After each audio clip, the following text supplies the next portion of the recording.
If two men sent two identical Gittin and they became mixed up, he gives both of them to this one and both of them to this one. Therefore, if he lost one of them, the second is void. If five wrote as a group in a get, so and so is divorcing so and so is divorcing so, and the witnesses are below, they are all valid, and it shall now be given to each one. If the text was written for each one and the witnesses are below, that which the witnesses read is valid. In the case of two Gittin whose texts are alongside each other, and two Hebrew witnesses extend from beneath this one to that beneath this one, and two Greek witnesses extend from beneath this one to beneath that one, and that which the first witnesses are read is valid. If one witness, Hebrew witness, and one Greek witness, one Hebrew witness, and one Greek witness extend from beneath this one to beneath that one, they are both void. If one left over part of a get and wrote it on a second column and the witnesses are at the bottom, it is valid. If the witness is signed at the top of the page on the side or at the back of the open get, it is void. If the top of this one was attached to the top of this one and the witnesses are in between, they are both void. If at the end of this one was attached to the end of this one and the witnesses are between, that which the witnesses are read, the witnesses are read is valid. And if the top of this one was attached to the bottom of that one, and the witnesses are in the between, that which with witnesses are read at its end is valid. Okay. Okay. Um, Get Kasavo Ivris. So the get was written in Hebrew, in other words, right to left. Ve'edav Yavanis, and the witnesses signed in the other direction. All right, they signed from left to right. Okay, so this is going to be fine. It doesn't matter if they signed in English or Greek or whatever, as long as it's clear that they're signing on this get. So it's going to be fine. Eid echad ivri ve'eid echad Yavani. One signed in Hebrew, one signed in English. Kasav sofer va'ed. Or even if the you can see from the signature that it was the software's handwriting that's the first aid, and there's one other aid underneath it. These are all kosher. Now, why would you have thought that the last case would not be okay? Is because what you might have thought is that the husband asked the software to write it and asked two witnesses of his own choosing to sign it. We finished writing it, the software thought, I wrote this, I should probably be an aide. And he said, should I be an aide? And they were like awkward and like like they didn't want to say no and offend him, so they let him be an aide instead of one of them. In which case, that would invalidate the husband's wishes, and it would be a pasul get. What the Mishnah is coming to tell you, don't go there. It's not necessary. If the software signed it himself, that's just because the husband asked him to sign it, and don't need to ask any more questions. Okay. Uh, ish ploni aid. If the guy writes just his first name and then says aid, right? Writes Eliezer aid. That's okay. It's not the best. You should make something a little more identifying than just your first name, but nonetheless, it's kosher. Ben ish ploni. Right. He just writes on the get Ben Mordechai. Um, that's not very identifying, but nonetheless it's kosher. Ishploni ben Ishploni velokas of eight. He just wrote his name, Shimon ben Ruvain, and did not write the word aid. That's fine. Okay. V'kach hayu nekiyei hadash Yerushalayim osin. So there was a certain group of people who in Yerushalayim called Nikiyei Hadas. They were clean of knowledge, and since they didn't like to waste their words, they just wrote their own names, knowing that the word witness was superfluous. It's nice, it's nothing wrong with putting it in there, but they said there's no need to put it, therefore we won't put it. Kasav chanichasa v'chanichasa kasher. If it was his uh, um, right, he wrote the kinoyim, the nicknames of the husband and the wife, but he didn't write their actual names. So like the guy's name is Shimon, but they wrote Shimi or Ruven, Ruby, or whatever. He wrote those things inside the name.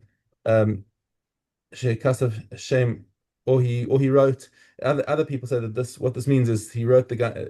I think that's actually how Armstrong explained it, was that he wrote their surnames instead of their father's names.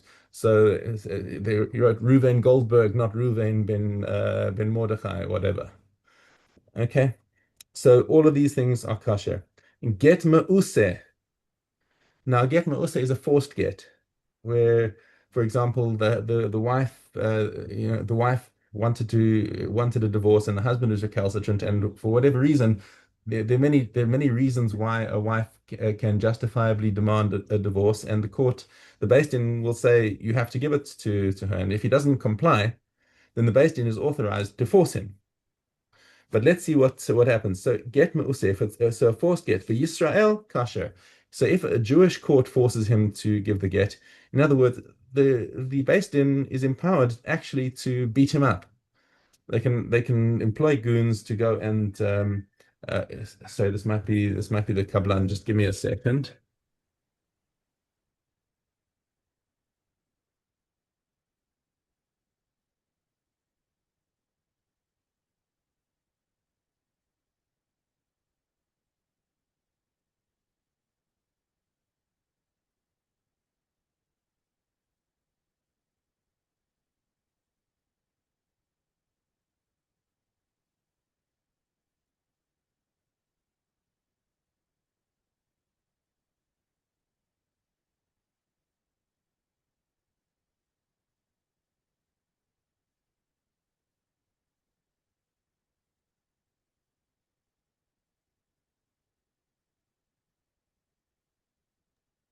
Okay, sorry.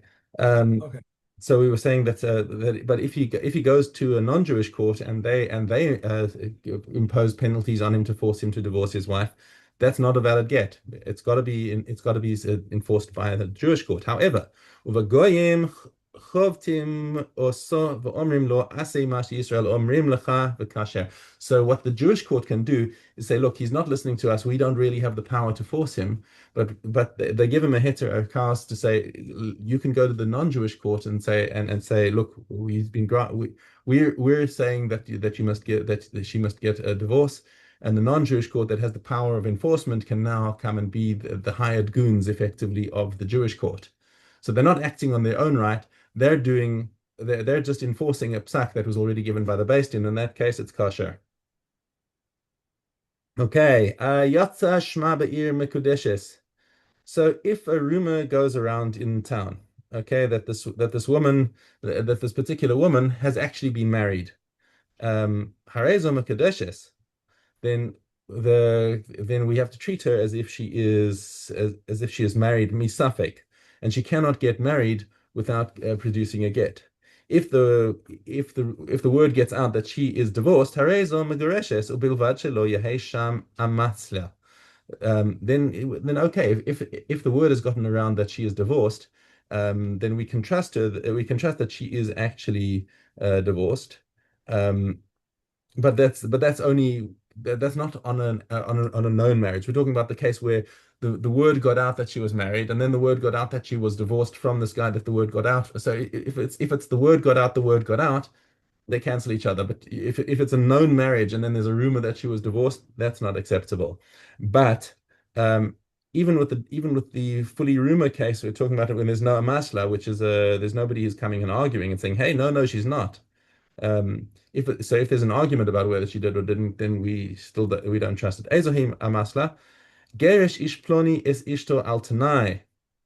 Okay, what could be the argument about it is that the guy divorced his wife on a condition, and maybe the condition wasn't fulfilled. Zarak la kiddusheha safek karev lo safek karev lo zohi amasla. So we come into one of these situations where they say that, oh, he threw the gerushin towards her.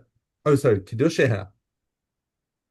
Um, in both of these cases, we're talking about the Amasli is talking in both of these cases, where there's even with the Kiddushin, he threw her the ring, and it landed somewhere in between them, and nobody's sure if it was closer to her, closer to him, and now we're not sure if she's actually married. So that's called the Amasla. In that case, we pay no attention to the rumor because it's just a rumor. Again, so you don't have Adam. If you've got Adam, the whole thing's over.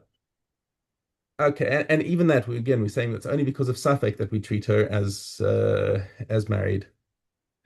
Okay, Yud. Beis Shammai Omrim Lo Yigaresh Adam is Ishto Ela Im Ken Matzah Ba Davar Erva. We touched on this before. That Beis Shammai say the only reason you can have to divorce your wife is if is because of a Davar Erva, that she's suspected of adultery. Shinimar ki matza ba ervas davar. That's the pasuk says if he finds in her ervas davar, that's when he's allowed to divorce her. Afilu hikdicha tavshilo. Even she burned his food.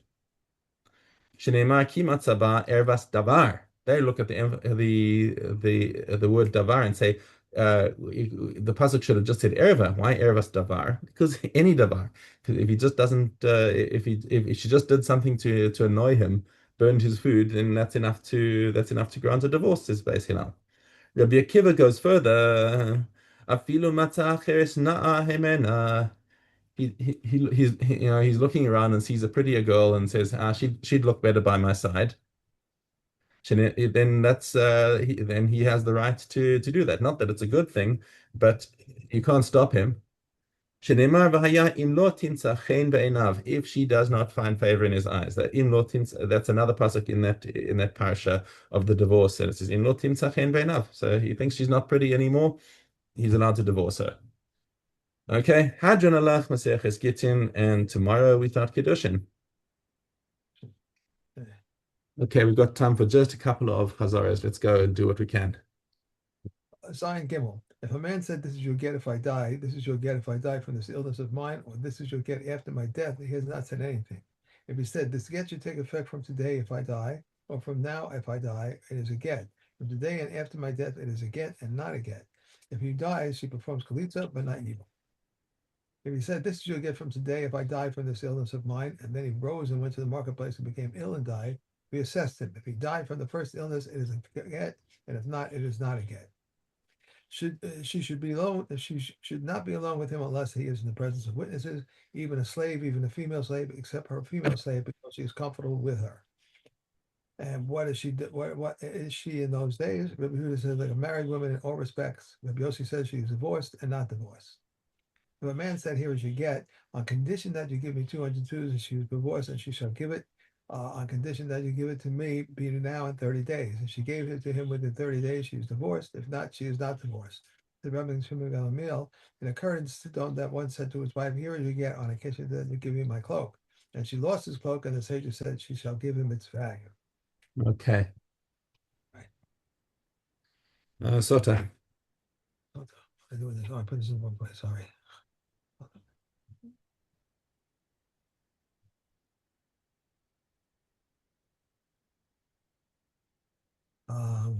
Daled Gimel. If a woman pregnant by a woman pregnant by a previous husband and a woman nursing a child by a previous husband neither drink nor receive payment for their marriage contract, these are the words of Maya. But the comments say he can separate from her and he can take her back after a period of time. A sterile woman or an old woman or a woman who cannot bear children neither drinks nor receive payment for this marriage contract. If Eliezer says he can marry another woman and be fruitful and multiply from her, and all other women either drink or they do not receive payment for their marriage contract. The wife of a Kohen may drink, and she is then permitted to return to her husband. The wife of a sterile man may drink. Warning may be issued even in respect to all those forbidden in marriage by reason of kinship, with the exception of a minor and one that is not human. The following are the women to whom the courts give warning: one whose husband has become a deaf mute or mentally incompetent, or who has been incarcerated in a prison. They did not say this in regard to giving her to drink, but only in regard to disqualifying her from receiving payment for her marriage contract. And Busey says, even in regard to giving her to drink, so that when her husband comes out of prison, he will give her to drink. Okay. Let's leave it at this point. I've got to go.